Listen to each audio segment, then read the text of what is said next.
Bonsoir, bonsoir. Je suis Steve Biko, président de la CAPOL. Je viens ce soir, chers résistants, chers Ivoiriens, partager le dossier sur la candidature de Charles Blé Goudé. Charles Blé Goudé, il est libre d'être candidat aux élections de 2020. Voilà. Maintenant, je ne comprends pas pourquoi il a peur d'assumer ses responsabilités. Sinon, moi, Biko, je sais qu'il a des intentions d'être président. Voilà. Et ces intentions-là, ce n'est pas caché. C'est seulement ceux qui ne savent pas, qui pensent que c'est caché. Et puis, eux, ils ne savent pas que Blé n'est plus avec nous. Tu vas beau leur parler, mais ça ne rentre pas. Tellement ils ont été envoûtés par la mobilisation que Blé faisait, adossé sur le dos du président Laurent Gbagbo. Donc, pour eux, Blé ne peut jamais trahir. Non, en politique, il n'y a pas jamais. Et puis, Laurent Gbagbo, là, n'est plus son mentor. Blé lui-même, il sait que Laurent Gbagbo n'est plus son mentor. Blé lui-même, là, il est son mentor lui-même. Et il sait où il s'accroche, sur quoi il s'appuie pour mener ses actions petit à petit. Il sait ce qu'il fait dans l'ombre. C'est ce même Blé-là. Quand je disais qu'il avait été, lors de leur congrès, leur premier congrès en 2013, ils avaient été financés par Ahmed Bakayoko à hauteur de 5 millions de francs CFA. Voilà, celle-là, elle était de la délégation. Elle était de la délégation. C'est Madame Blé Kopé, le grand frère, même père, même mère de Blé Goudé. Voilà, elle était de la délégation. Il me semble qu'elle est en France encore, pendant que son mari est rentré. Elle était de la délégation. Je crois que, je ne sais pas si il présente bien la photo. Voilà. Elle était de la délégation. Voilà. Donc, je ne raconte pas de conneries. Donc, c'est pour dire que Blé, il compose avec Draman. Si tu es financé par Ahmed Bakayoko, qui est le ministre de l'Intérieur, pour moi, qui est l'homme fort, l'homme à tout faire de Draman Ouattara, qui finance un congrès du COJEP, ça veut dire que tu as changé de mentor et que tu n'es plus dans la lutte avec nous. Premièrement. Deuxièmement, tu envoies celui qu'on appelle Diaby Youssouf, là, ton représentant, pour aller voir Touré Mamadou. Touré Mamadou, c'est le conseiller spécial de Draman Ouattara chargé de la jeunesse.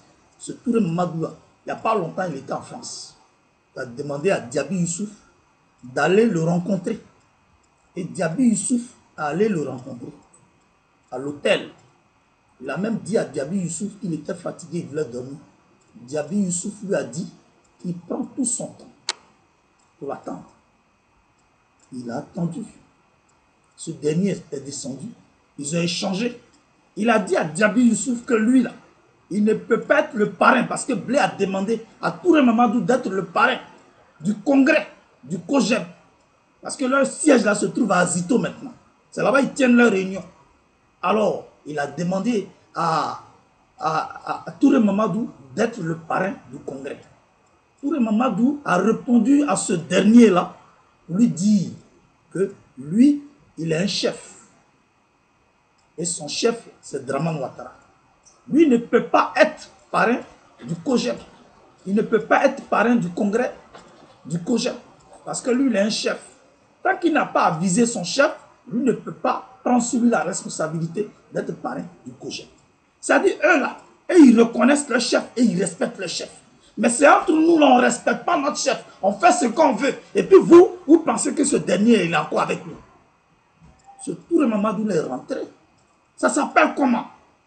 Quand on demande à quelqu'un qui est proche de Draman de parrainer un congrès qui est un parti politique, c'est-à-dire un mouvement politique qui a été créé même dans l'union présidentielle, qui est le président Laurent Gbagbo et sa femme, et qui aujourd'hui prend la lutte d'un parti politique.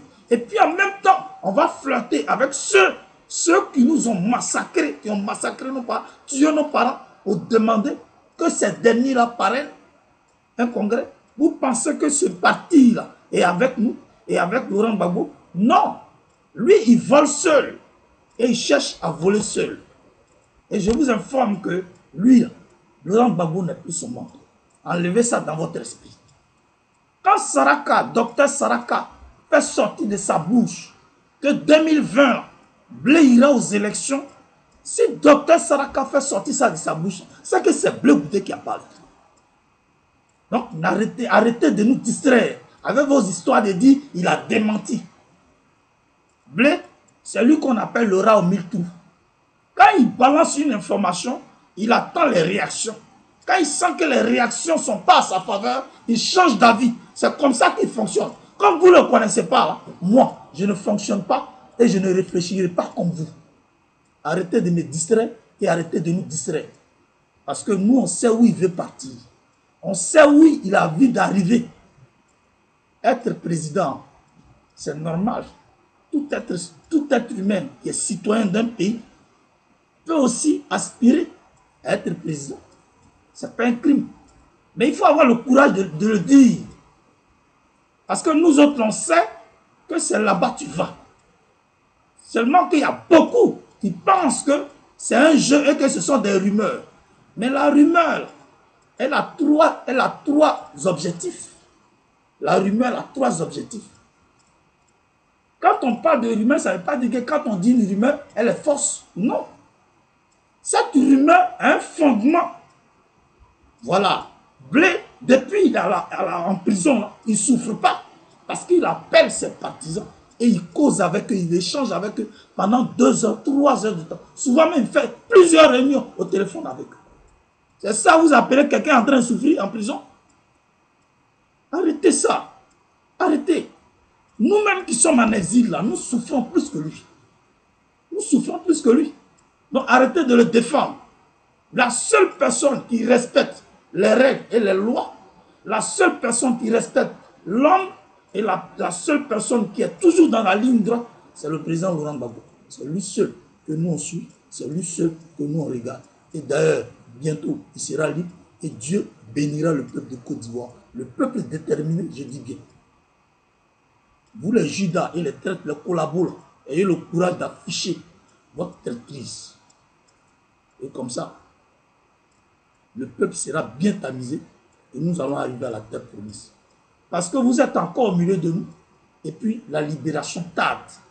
Mais Dieu permettra que dans cette patience-là, nous atteignions l'objectif, la liberté définitive de notre pays. Je vous remercie.